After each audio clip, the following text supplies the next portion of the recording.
I think we're actually going to do. Oh, we're live. Oh. We can talk for a second, and then I'll do an intro. But I think we're going to do a little Pinot with Peter and Rebecca because we don't sell any wine, so we just make it for education, and the prices have always been outrageous for just making it for fun. So, but Right. This year's prices are down a bit. So I think we're just going to kind of tag team with them and do some Pinot for the first time. So it's be fun. We bottled the Carignan that we did from Camp 4 Vineyard a little while ago and picked it up probably 3 weeks ago now. I think that's the best one we've made since our first one in 2012. That's Syrah we did from Ampelos Vineyard. So okay, it's pretty good. People like it. All right, let's see here.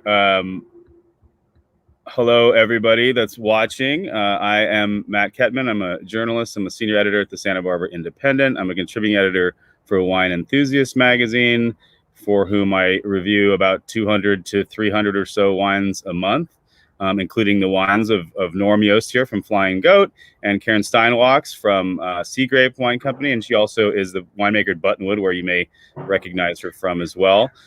This is I don't know how many, this is like the 10th or 12th one of these things we've done. So we started doing these with the Santa Rita Hills Wine Alliance back in late June. We had Fiddlehead, we had Camins to Dreams, and then we had Doug Marjoram, we had Bruce McGuire from Santa Barbara Winery.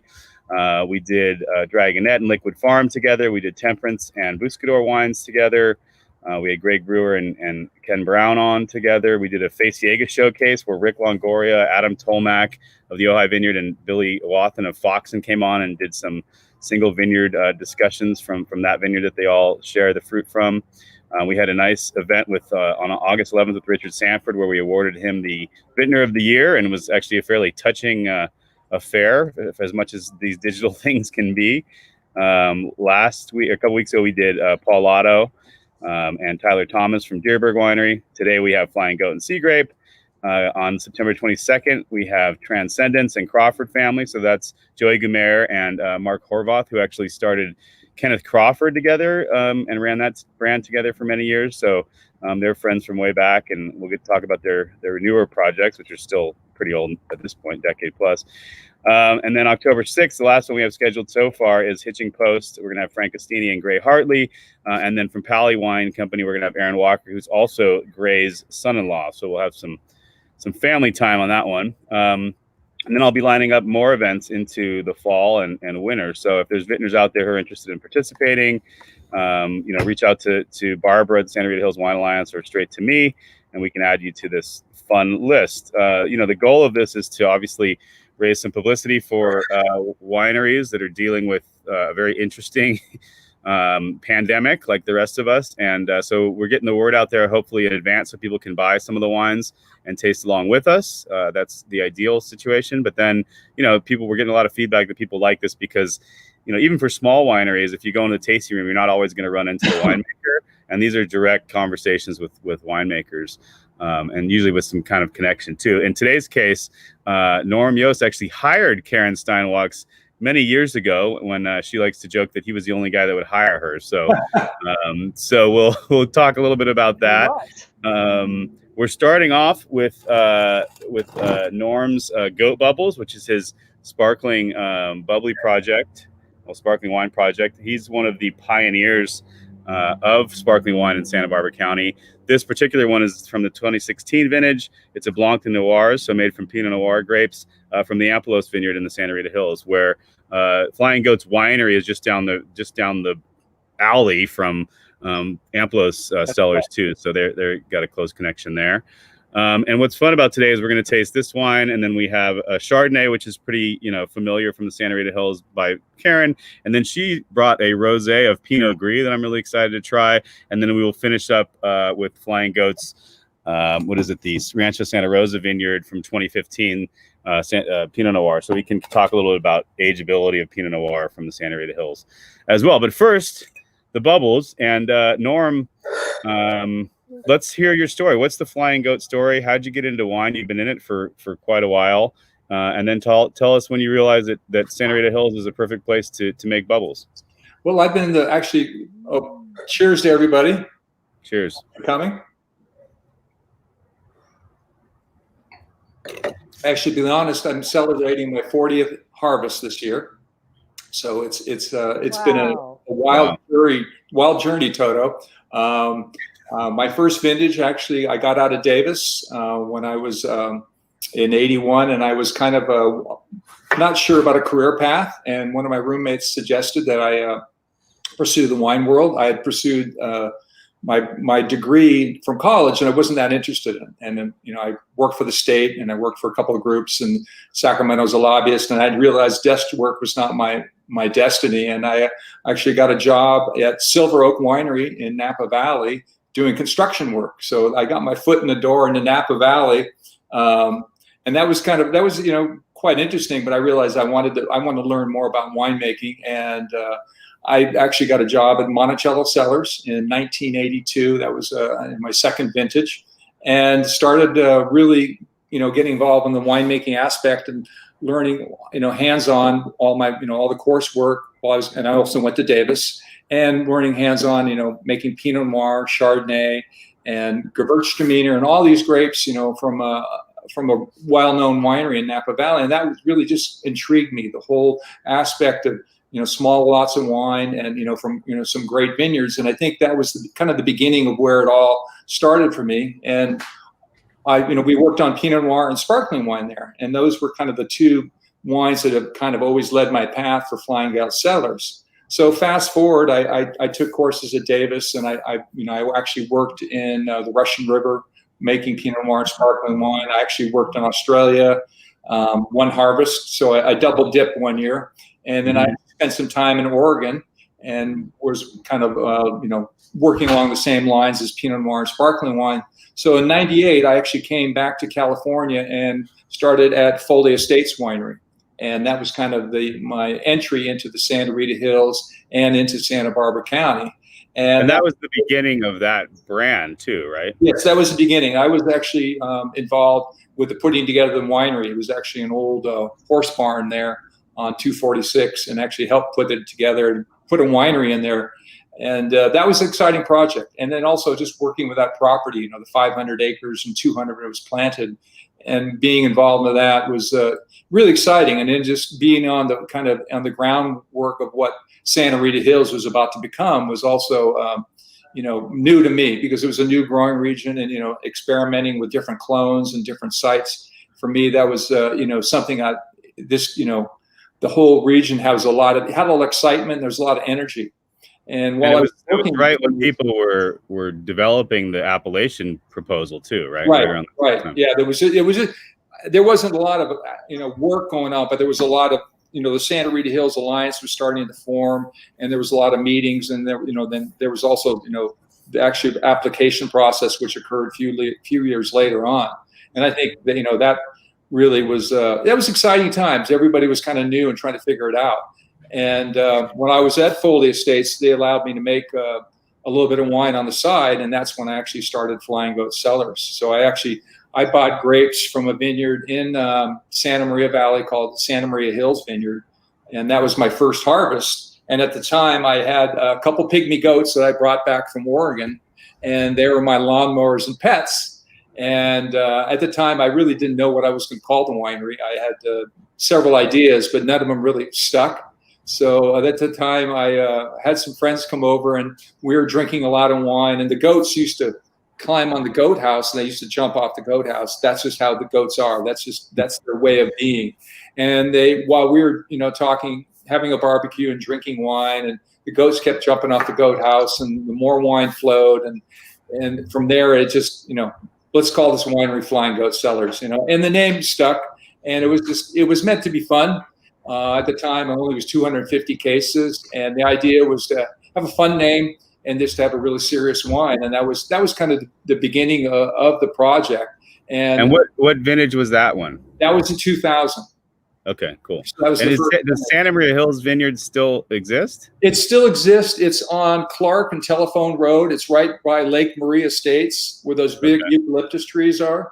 Yeah, right. And we used to actually, so that was where I sourced for the first vintage, was right there. And I actually opened a couple bottles recently, and it's still hanging in there, which is pretty exciting. Right. And then you got into bubbles fairly soon after that, right? Yeah, and I think that's what's interesting, for me is that as all winemakers do, we're always out sampling grapes, several weeks prior to harvest, and as a winemaker had made sparkling wine before that, I had was always sampling grapes, and usually they're around 19 or 20% sugar when I'm out there in Vineyard, and I'm like, gosh, why is somebody making sparkling wine here in Santa Barbara County? I was like, God, the grapes have great flavor, they have great acidity. There's all the good raw components, but nobody was putting that together. So in 2005, I had this wacky idea of I'll make some sparkling wine, and that was kind of the whole beginning of the thing. And actually, before I even made the wine, I actually came up with the label Goat Bubbles and the package before I even had it in the bottle. Right. Which still features the flying goat motif, of course. They're just flying in bubbles, it looks like. And so what was the first, did you make a few different ones that first year, or what did you start with? I made a Rosé. It was 100% Pinot Noir, and it was from the Solomon Hills Vineyard. I actually did a little homework. I actually used a Clone 23, which is a Champagne clone. It actually has it's usually pretty big clusters, pretty big berries. It's got some thick skins. So it actually looks quite almost like a Syrah cluster sometimes. Some years it can get quite elongated and has that look to it. And I've been quite happy with it. It always has this really interesting kind of, raspberry and strawberry flavors to it. But that was kind of the beginning in 2005. And that was kind of the first year. And then from there, I kind of progressed on, and about 2 years later, I made a Blanc de Noir from the Clos-Pepe Vineyard. And then so I had a Blanc de Noir and a Rosé, and then I added on a Blanc de Blanc at around 2010, and that was from Sierra Madre Vineyard. And what I was just finding that all these different sites had great acidity, but had great flavors. And I think that's what I felt was really interesting about Santa Barbara, is that you could get these really good flavors at really good sugars and low sugars without having to add a lot of dosage. And that's what's really excited about this Blanc de Noir, is that there is no dosage on this. And for me, that's kind of that's what a great thing that we can do without having to sweeten up a wine to make it drinkable. It's already drinkable dry. And I think that's what's, we have in Santa Barbara County, is this ability to ripen the flavors at a little, lower sugars without having to compromise with the dosage. Right. And you've made them out of less traditional grapes too. I mean, I remember being blown away by your sparkling Pinot Blanc before, I think, right? And there's right. You've tried other grapes too. Yeah. Right. Well, we still make the Cremant, and that's from Sierra Madre Vineyard in Santa Maria, and that's been a very exciting grape for us to work with, just because the flavor profile is so much different, and the clusters are quite big, the berries are quite large, and typically, you can kind of go from this ginger ale to green apples to green pears to kind of tropical, and depending on what flavor spectrum it is and what ripeness spectrum, it has a broad variety of aromas and flavors. And I think, to me, that's always been really, because that was kind of a gamble, because I had never worked with Pinot Blanc before, and to just kind of take that on, once again, starting with a couple 150 cases the first year, and giving it a go, it was interesting. Yeah. And did you invest in a bunch of equipment right away, or did you kind of ease into that? Because I'm sure that's what was one of the reasons that people didn't do it, was because it takes different things, right? Well, I did. I mean, Home Depot is a great place to source a lot of good equipment. Cool. So actually, I actually went to Home Depot, and my disgorging hood I sourced from Home Depot. Some of the tools I used. But some of the stuff I actually was able to borrow from Letitia. Let me borrow a couple pieces of equipment off and on for disgorging. The tirage bottling wasn't too bad, because that's where you crown cap the bottle, that wasn't too hard. It's the disgorging process, which is really the part where you once you riddle the wine down, you got to freeze the neck, you got to remove the crown cap, you got to add the dosage, put the cork in, and then put the wire hood on, and that part. Pretty quickly, right? All rather quickly, and without losing a lot of product. I think that's without losing product, and without making a mess. Right. Well, now dozens of wineries in Santa Barbara County make sparkling wine. It's kind of blown up as its own little category. Although a lot of those will kind of get it finished at a facility, right? They'll make kind of the base wine, then get it finished. But you've always been making it yourself in your winery. And I think that's been the exciting part for me. It's like a whole new process to learn. For me, it's like a whole second winemaking process, besides making the base wine, but actually taking it through. Because for me, it's a second chance. Once the wine is bottled with a crown cap and you get to go disgorge and riddle it, as a winemaker, I get a second tie. How many times in life do you get to come back? Oh, you know what? I can change this. I can do something. I could, and that's where dosage is really, allows the winemaker to, not manipulate, but allow it to make it a better product. But we find, like I said, we're finding with our low dosage wines, we're really not having to do much at all. Right. And you've already picked your 2020 sparkling grapes, yeah? Yeah, actually about 2 weeks ago, we started with the Rio Vista Vineyard here in the Santa Rita Hills. Picked a little Pinot from there, and then picked Pinot from Solomon Hills up in Santa. Both of those were, in the 19. We pick around 19 sugar, 20 sugar, looking for, good pH around 3.1 to 3.0. And they ferment just fine when they're that low sugar. There's no problem. I think what is great about grapes like that is you're working in an environment where there's a lower pH, so you have less susceptibility to microbiological problems, which is great. Low pH. There's not a lot of things that are going to show up there that'll be a problem. Right. Great. Well, tasty wine, Norm, as always. So cheers to that. Let's move to Karen now. Are you ready, Karen? My battery's running low, so I'm just finding one. Okay.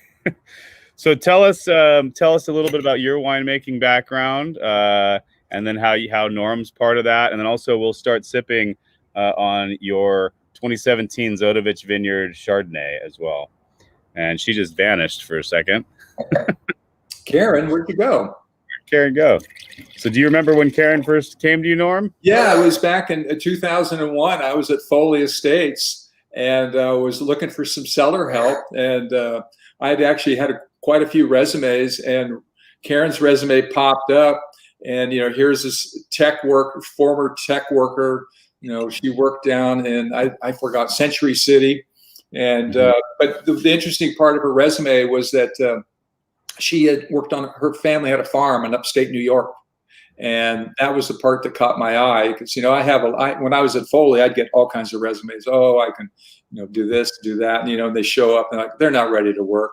And I figured someone that has that farming background would be, hey, they're going to be up for good washing tanks, scrubbing barrels, scrubbing the floors, hosing down, back-breaking work, which it is. And I don't have to explain that to you. That's the way it is during harvest. And it was fun to have her. She fit right in, though. But I would say that the first few days she was in shock a little bit by the whole thing. It was.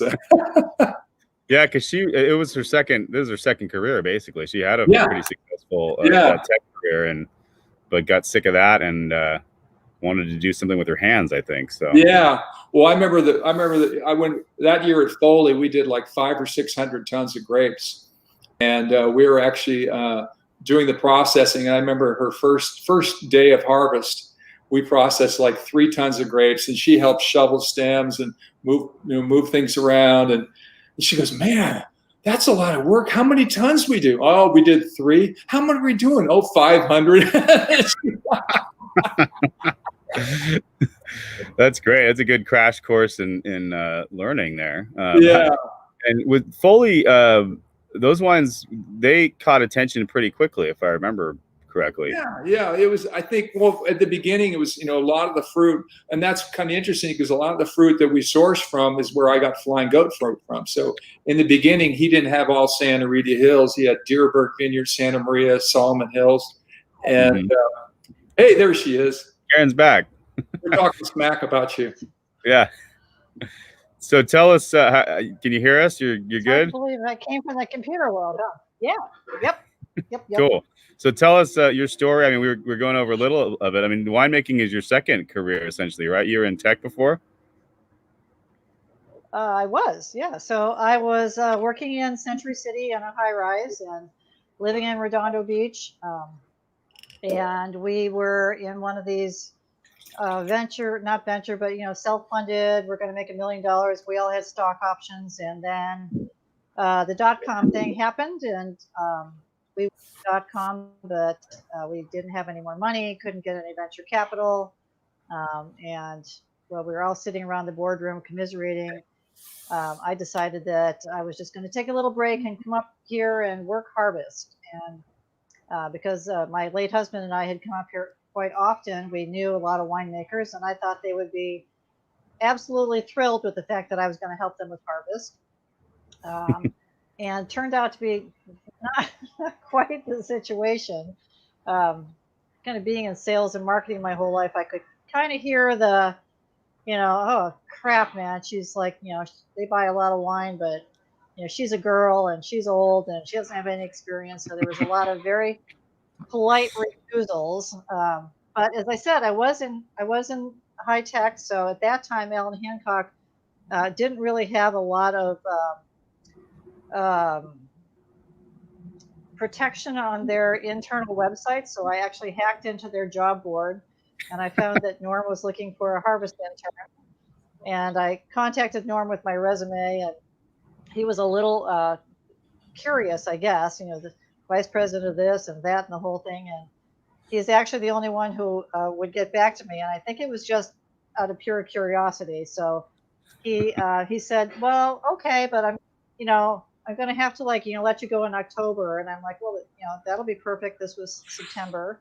I'll go back and get a real job. And then he said, I can probably pay you a little bit more than other people because you have a college degree.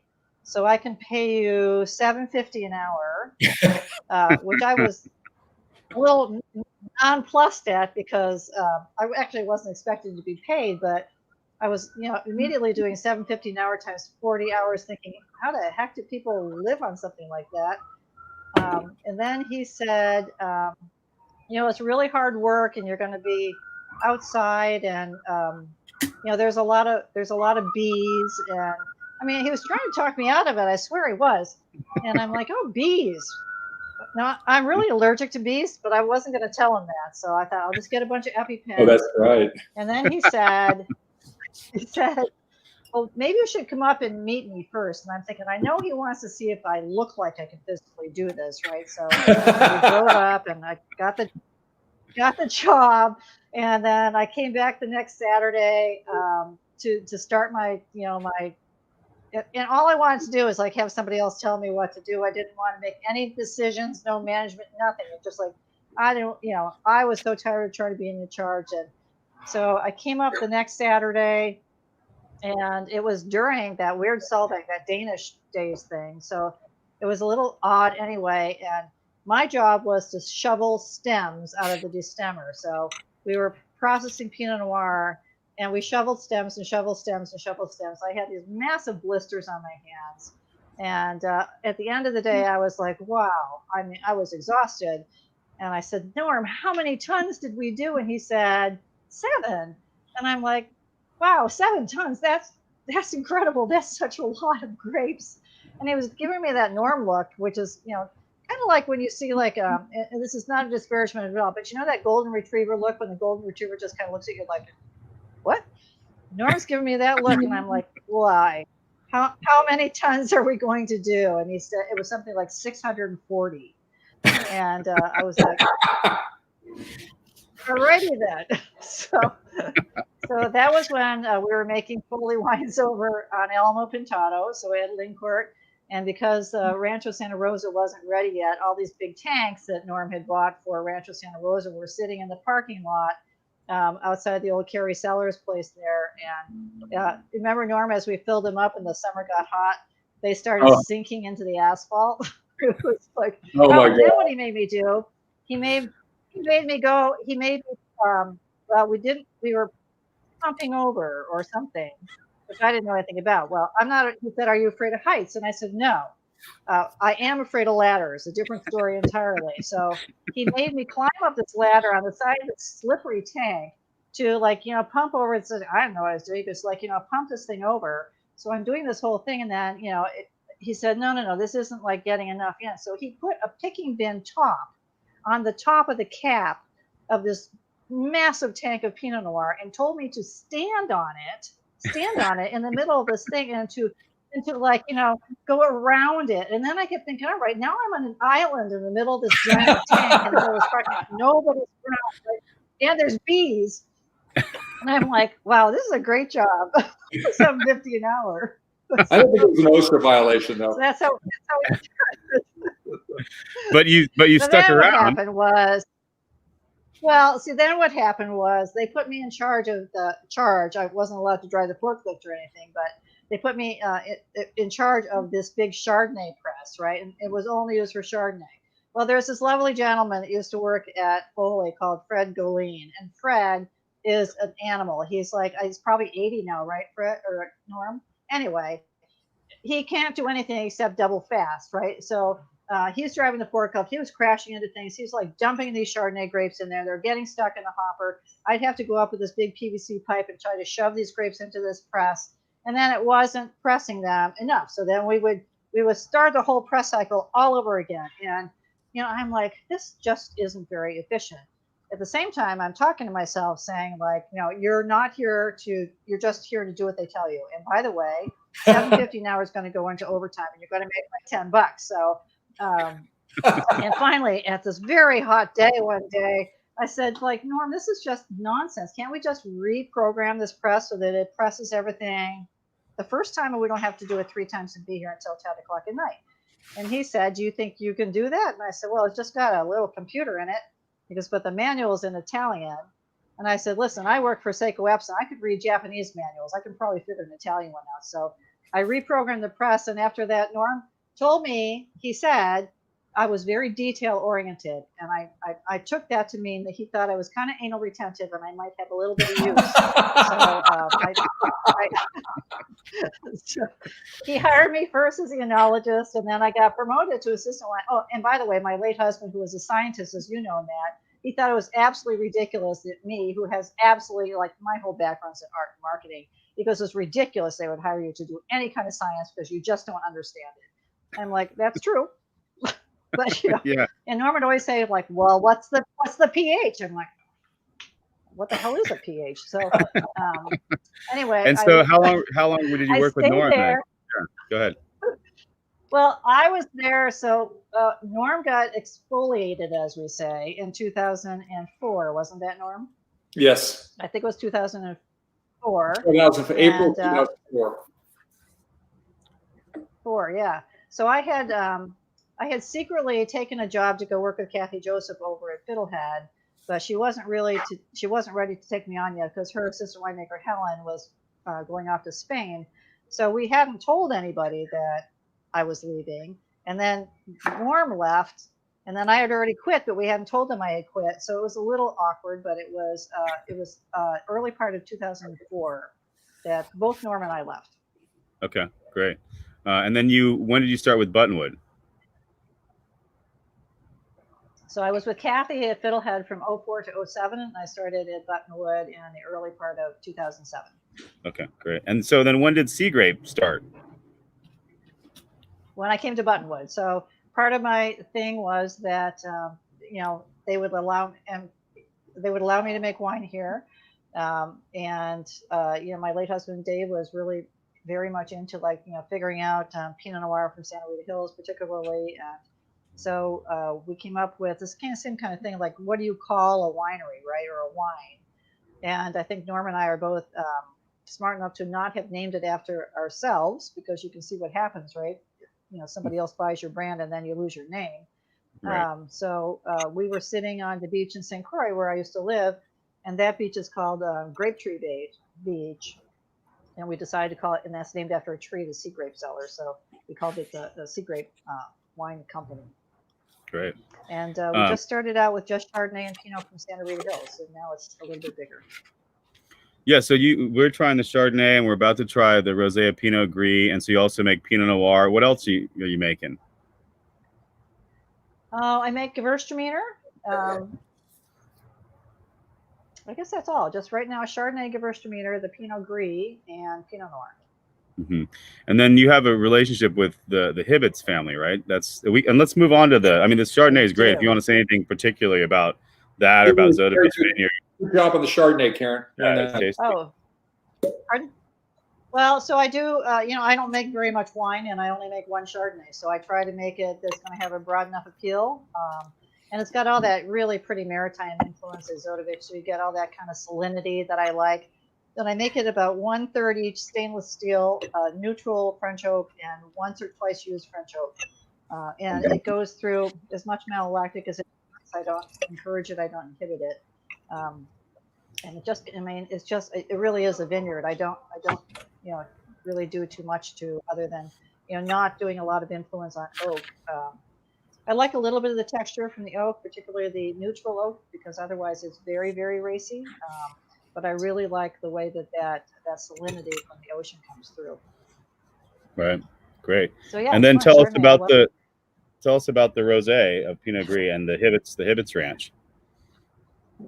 Oh, so Art Hibbets, I just saw him today and I saw him Sunday. He and his family own the Hibbets Ranch out there in between Walnut Groves as you go through past the roundabout going into town on 246.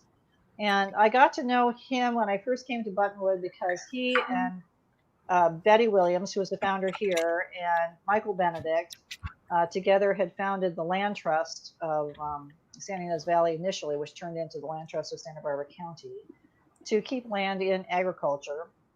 And actually, Michael Benedict is the one that planned and planted Buttonwood, so I got to know him quite well too.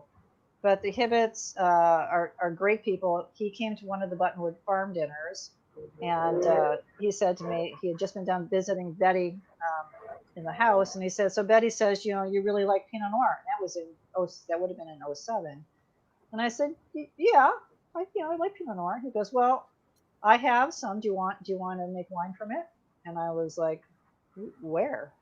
And he said, at the ranch. So the next day I drive out there and I turn in, right in through the walnut orchard, and I go to his house, don't see him. So I go looking for him. And if you keep going back from the house on the north side of the ranch, you end up in what I now call the Garden of Eden, which is there's oranges and lemons and everything back there, and like 4 rows of wine grapes. And I thought, oh my heavens, he doesn't understand how much it takes to make a bottle of wine. So I was just like, I don't know how to address this. This is going to be like really awkward. And he comes ambling out as he does, because Art's a really tall, lanky guy. And he said, oh, I see you found the test vineyard. You want to go up and see the real vineyard? And I'm like, God for that, right? So across the street, through another walnut grove, and up on this weird, little hill kind of south facing toward the ocean, there's about 2.5 acres of wine grapes, Chardonnay, Pinot Gris, and Pinot Noir. And because Michael was involved with the initial part of this vineyard, it was designed as a test vineyard. And Noir's been up there too. So in one part of the vineyard, every 8 vines is different. So there's like Pinot Noir 667 on 10114, and then the next 8 are Pinot Noir 777 on R10 something, and the next 6 are Pinot Gris something something something, and the next 8 are Chardonnay. So you go down and just trying to sample or pick it is like something else. So Art knows exactly. He calls them 01, 02, the whole 3. So we now get Buttonwood gets all the Chardonnay and the Pinot Noir. The only thing that we don't grow here is it's really a monopole vineyard for us, and because I tend to go a little crazy making wines here at Buttonwood. The sales department was getting a little annoyed at having yet another SKU, so I volunteered to take the Pinot Gris. So the Pinot Gris, the first year I made it, 2018, I thought, because I get a little crazy sometimes with Seagrape. I do some wacky things, and because if I screw it up, I just have to drink it. I'm not responsible really to anybody but myself. And the first year I thought, well, I'll give it a little skin contact, because those grapes are so delicious. I mean, by themselves, just eating them. Actually, anything that's kind of a russet colored Gewürztraminer or a Pinot Gris, the skins themselves are so fantastically delicious that I thought I'll put a little skin contact in them and be a little hipster, and I have a little bit of an orange wine, right? and it wasn't orange. It wasn't even anything. It was just, it tastes delicious, got a lot of honeysuckle, but it was, it looked just like a white wine. So in 2019, I thought, well, I'll leave it on skins for like another day. And oh my God, it was like dark pink. I was like, oh, that's too pink, right? So I'm like, maybe some of it will fall out. Like, it's just crazy. No. So this year I was going to do half and half. I was going to like split the batch, and I get 0.66 ton of Pinot Gris. Is what I got this year. I was going to make half of it like hardly any skin contact, and half of it just on pink. But I looked away for 2 seconds, and it was already dark pink. So 2020 will also be a pink wine. And it was also kind of difficult to kind of figure out what to call it, right? Because usually a rosé is made from red grapes, and I couldn't call it Ramato because it's not made from Italian grapes. And I didn't want to call it an orange wine because I didn't want people to think that it was going to be some kind of funky potential wine. And then so my friend Thomas Hausman, who is the winemaker at Anami, he goes, well, I just call mine Rosé or Pinot Gris. I'm like, oh, okay. Yeah, so it's delicious. It is. Yeah. Oh, thanks. Yeah. It's really good. It's got texture. It's got a lot of flavor, and it's fun. It's different. Most people think of Pinot. Most people's connection to Pinot Gris is that the cheaper Pinot Grigio that's like water white, like it's so translucent.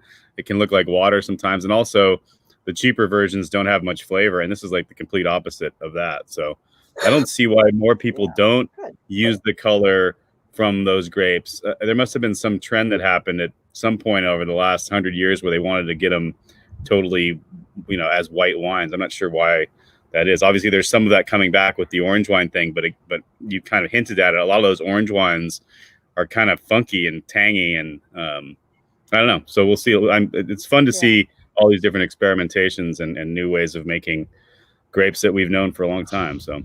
Yeah, I was to share. I make a Pinot Gris, and I'd also do the skin contact thing, and I think it's fun. It adds a little bit more texture and a little bit more mid palate to the wine, as opposed to just using the straight Pinot Gris grapes and pressing them, but actually leaving them. But I also did the same thing as Karen did a couple of years ago, where I left on the skins 24 hours, and I actually came back to the winery next day, and the juice was red, and I thought, oh my God, I screwed up. I was like, I made rosé out of Pinot Gris, and I really had no intention of doing that. What did you call it? Did you call it a rosé? What did you call it? Luckily, after racking the juice and then fermentation, and it actually it turned orange. But trust me, my heart about jumped out of my chest that morning. I was like, it was like light red rosé. It was that dark. And it was just from the tannins and the skins, which is really interesting. For Pinot Gris, I didn't expect that much color to come out of them. Right. So Norm, when you think back to that day you first met Karen, are you surprised that she stuck around in the industry, or was it something you could see in her from way back then? You could see there was a little twinkle in her eye that you could tell that she had a curiosity, and and she had enough perseverance to actually deal with Fred at our winery, one of my cellar assistants, who was a very, very sweet man, but very stubborn. And working with him would be I would say that took the mustard. But I have to share that she took on all projects. I think probably one of the more interesting ones was one of the first days she was filling barrels, and we explained to her that you put this racking tube into the barrel, and you put a flashlight on the barrel, and then you watch the level of the wine come up, and you turn the pump off, you close the handle and turn the pump off. Well, trust me, the first barrel she filled, instead of turning the pump off, she turned it into the guys that went 20. Luckily, it wasn't our Cabernet. I had to work on the custom client wine, and that wasn't all my fault. So here's the thing. I thought it would be really smart of me to because he had made me fill up barrels with water so I kind of knew how this happened, right? And I thought if I stuck my index finger into the bung hole, I would feel when the water or the liquid was coming up, right? well, wine is a little bit different than water when you're filling something, and it's dark, so you can barely see it in that barrel, right? And then what they didn't tell me was there was 2 pumps at Foley, and one to turn it off was clockwise, and one to turn it off was counterclockwise. So when I went to turn it off, I turned it up. So now there's wine shooting everywhere, and it's like it's in my eyes, which is really acidic, so I can't see anything. So in order to stop that, in my mind, which by the way, not mechanical, again, no science, I just turned off the valve. But of course, the pump was on full blast, so everything exploded. I mean, it was just like, yeah, the story. And yet you made it. Move, as we say, it was just a rookie move, but she took it well. She did take it well. Yeah. Great. All right, let's move on to our last wine of the afternoon here. This is Norm's Flying Goat, Rancho Santa Rosa Vineyard from 2015. Again, Santa Rita Hills, of course. And Rancho Santa Rosa is the Foley property, right? Yeah. So I think it was part of it. I thought it would be fun because Karen worked at the Foley property. And so she knows Rancho Santa Rosa. And also for me, I thought, it's one of the more interesting properties, having worked there as a winemaker for a number of years and still continuing to buy fruit off of the property. I think it's a rather unique place. It's a very steep hillside vineyard. It's got like 32 different blocks, and the soil type and the terrain is just all over the map. It's very difficult to predict ripening there because there's so much sand in some places, and there's clay soil, and it's steep. And having driven around there in an ATV for a number of years, it was interesting to watch how the place would evolve over time, and it never really could easily predict it. I chose the 2015 because part of the reason it reminds me a little bit of this harvest. 2015 was kind of the last of the drought. It was the end of the drought harvest, and it was a very warm harvest for me because I started picking grapes for sparkling wine at Bienesito July 19th, and that's almost a month early. So to me, my body did not know what to do. I was like, why am I even in the vineyard July 19th looking at grapes, let alone 3 days later knowing I have to pick them? So that was kind of the beginning of harvest for me. And that, being that it was a very dry winter, dry harvest, very hot summer, the ripening progressed rather quickly. I call it accelerated sugar appreciation, picked up. It just, it never really had the hang time that we had, we typically have in other vintages. And it was not one of the easier ones, but I thought the challenge was that we found that as we brought the grapes in and we were fermenting from different blocks, we noticed there wasn't a lot of seeds in the fermenter. Typically, when we fill into 1.5 ton fermenters, usually you get a good inch of seeds at the bottom. And I remember the first couple fermenters that I'd used from different vineyards, I noticed there was like maybe cups of seed, maybe like, maybe a small, very small amount of seeds. And so something obviously occurred during the wintertime because of the lack of water and just so much heat that there wasn't a lot of seed tannins in a lot of the wines. And so I noticed, I figured that early on that, we had to be able to create seed structure because in the seeds there is tannins that actually help give the wines some structure to it. And so for me, it was an interesting challenge to be able to work with it. But I like this site because we always get really small berries in very tight clusters. It's always got a lot of pepper, a lot of spice, but also has those kind of jammy flavors to it. And I think to me, it just the terrain there at the Foley property is just so extreme. And I think it just kind of coaxes those flavors out. And you do. I've written about an article about this with your help before, but you put your wine, you keep them in bottle for a while before you release them. A lot of your wines are typically a little older than the competing current releases. I've even tasted some 2019 Pinot Noirs already, this year, but. And what I like about that is that they can become way more complex. But there's also that, like, a lot of people are forced to get wines out just for market forces, really, and to have something to sell. But so have you always tried to kind of stagger them out a little bit more? I think, that came with learning the area. And having now been here almost 20 years, but, after I moved my own winery in 2008 in Lompoc, and then be able to work with the wines, a much closer, environment, and just watching the wines evolve and realizing that I didn't really want to push them out the door too quickly. I think, Pinot Noir needs to evolve with time. I think it allows it to kind of develop its palate and develop their aromatics and develop those complexities. I think sometimes, it doesn't, if it doesn't get that time, at least I think it's important, it doesn't achieve those flavors that, that are, so exciting about the Santa Rita Hills and about, the fruit we get here. So around 2012, I started doing extended aging. I started, going about 16, 18 months and just letting the wines kind of, take their time. And, and with our business, our business model, we're able to do that. And I think that's, for me, it was a big decision. Obviously it's a financial decision too, because, obviously we all need to stay in the business and, and be financially viable, but also I think to be a more interesting product and, allow my customers to have a product that isn't quite so young, because I don't know, sometimes the younger wines for me are just a little too abrupt.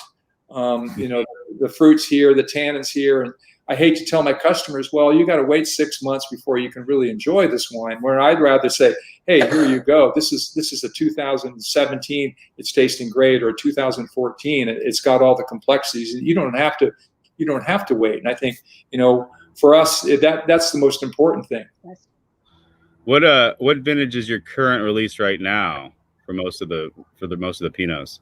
For right now, we're just releasing our 2017 Star Wine Club. So that we just released actually the Biennacido Vineyard and the Rio Vista Dijon just actually 2 days ago, and they're quite stylistically quite different, because obviously the two different AVAs. But so we just started releasing that, and we just bottled our 2018s 3 months ago. So that's kind of the path we're on right now. Right. It was a great wine as usual. Yeah. Karen, do you use stuff you learned from Norm in making your Seagrape Pinots and those wines? Yeah, of course. And although I do tend to use a little bit more whole cluster, I'm not sure if Norm is doing that now, but and I don't know where I got that. That was because Kathy was opposed to whole cluster, and maybe it was just kind of hanging out in the ghetto in the early days with Brewer Clifton, and but yeah. So I'm not sure what will happen this year. The Pinot just started to come in today from Hibbett's, and we'll see what those stems look like and how the seeds are. And I have the luxury of a cold room here, which is like, as Norm does too, and that's just, I think, essential for making Pinot early. But I just released my 17 this week as well.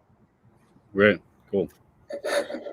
All right. Well, I think we've done a good job here of explaining these 4 delicious wines. There is something across the bottom that I should tell you all about. It's the Santa Rita Hills Wine Alliance. Their Wine Club Passport event is ongoing now, actually. So you can buy some tickets, and then I think you can do actual in-person tastings depending on what you want to do. And there's also a digital component, I believe, if you're going to stay at home but still want to try some of these wines and support the region. So check that out. And then again, coming up next on September 22nd, we have Transcendence and Crawford Family Wines. And October 6th, we have the Hitching Post and Pally Wines. And then I'll be lining up some more into October and November. So you guys got anything more to say? Well, I say that this harvest is one of the more unusual ones, and I think it's going to be interesting how everything turns out.